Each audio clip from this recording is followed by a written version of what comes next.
Every time rumors about the A-10 Warthog's retirement surface, the internet explodes. Military forums, Reddit threads, and YouTube comment sections light up like a battlefield. Everyone has an opinion, and the most common one goes something like this: if the Air Force doesn't want the A-10, just give it to the Army. At first glance, that idea sounds perfectly reasonable. Who doesn't love the A-10? The roar of its GAU-8 Avenger cannon, that iconic BERT, is practically music to the ears of ground troops. The aircraft is tough, resilient, and famous for protecting soldiers under fire. But if the idea is so good, why has it never happened? Why does the Air Force keep trying to phase out the A-10, while the Army never takes it? The answer is far more complicated than simple inter-service rivalry. Welcome to the Military Doc. Today we're breaking down why the A-10, the most beloved aircraft among ground troops, will never belong to the U.S. Army. We'll also look at why the Air Force has long wanted to close the book on the Warthog and what the future of American air warfare looks like after it's gone. The Fairchild Republic. A-10 Thunderbolt II was born out of Cold War necessity. In 1967, the U.S. Air Force launched the Attack Experimental, or X, program with one big goal: to create an aircraft capable of destroying waves of Soviet tanks if war ever broke out in Europe, especially across the infamous Fulda Gap.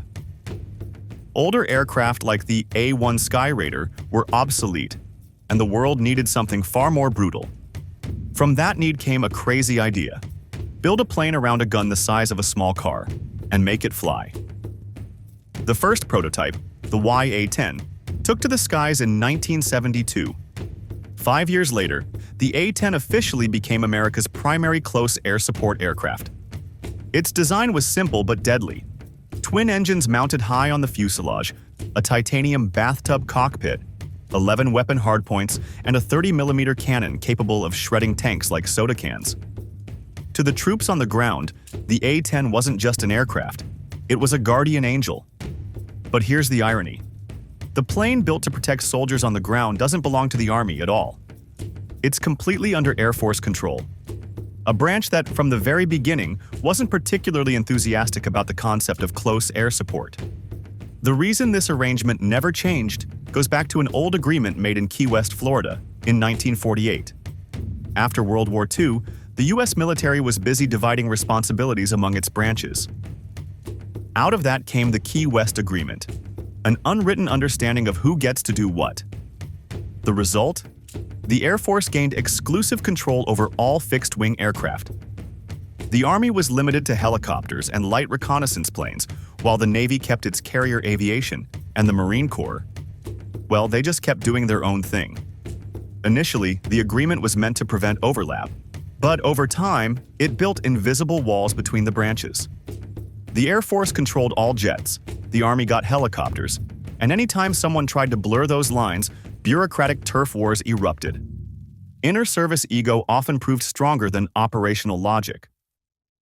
That's why the Army never owned jets like the A-10, F-16, or F-35.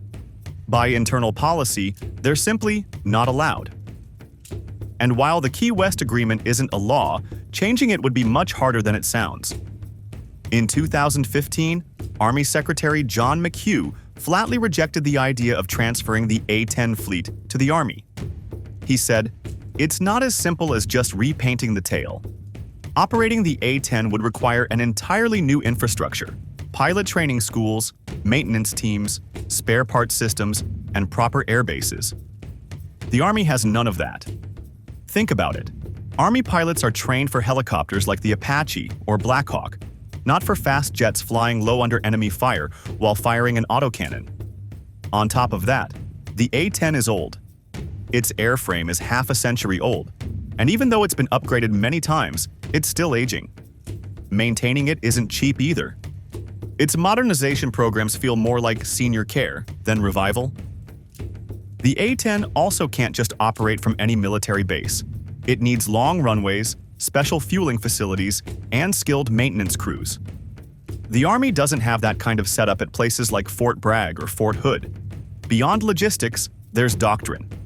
The Army has no command, control, or mission systems designed for fixed-wing air operations. The Air Force does, and that kind of institutional knowledge can't just be copied overnight. Giving the A-10 to the Army would be like asking them to build a brand new Air Force from scratch just to operate an aging aircraft. Some might say, fine, then build that capability. But even if they wanted to, it would make far more sense to invest in heavily armed drones or other unmanned systems, not in a 1970s-era warplane. The truth is, even the Air Force doesn't really want the A-10 anymore. Since the Vietnam War, the Air Force has always favored fast, high-tech jets with long-range strike capabilities. The A-10 is slow, non-stealthy, and doesn't fit into the vision of modern air combat. That's why, year after year, the Air Force has tried to retire it, only to be stopped by Congress, usually for political reasons or to preserve jobs in certain states. To the Air Force, the A-10 is a relic of the past. Their focus has shifted toward multi-domain operations, integrating air, land, sea, cyber, and space warfare with advanced technology, drones, and precision long-range strikes. As Air Force leaders often say, close air support is a mission, not a platform.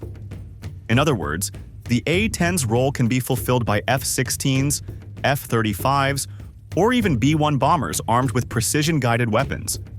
Meanwhile, the Army is doubling down on what it already does best: FPV drones, HIMARS rocket systems, Excalibur precision artillery, and Apache helicopters.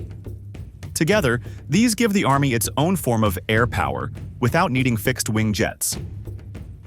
The Air Force, on the other hand, is already preparing for what comes next. It's introducing the OA-1K Sky Warden, a light attack aircraft built specifically for special operations missions. It looks like a crop duster but packs cutting-edge targeting systems and weaponry. They're also developing new precision munitions that don't rely on GPS, signaling a major shift in how future air wars will be fought. So, like it or not, the A-10's glory days are nearly over.